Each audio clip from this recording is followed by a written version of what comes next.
Сегодня у нас было, так скажем, официальное закрытие сезона 2013. Это второй этап осеннего кубка по трофи-рейдам. Первый этап был в сентябре. Сейчас мы, так скажем, спринтом закрыли.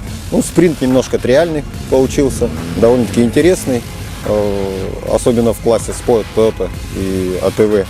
Мы давно не делали таких трасс. Скоростники вообще полностью отсутствовали, так скажем. Тут больше, так скажем, было именно на мастерство вождения, прежде всего. Ну, в этом году сезон довольно-таки удачный был, очень много было мероприятий, плюс добавились новые.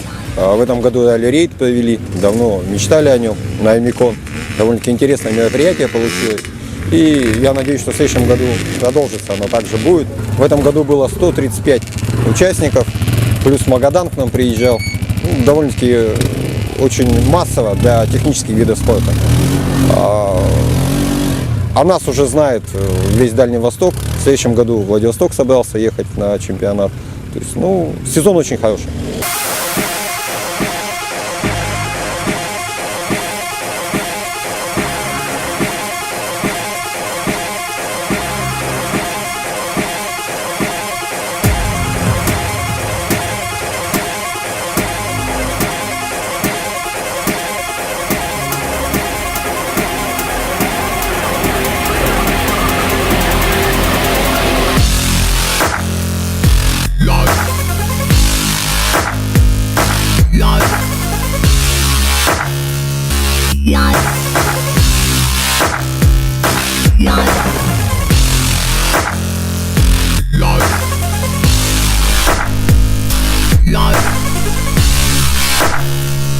Yeah.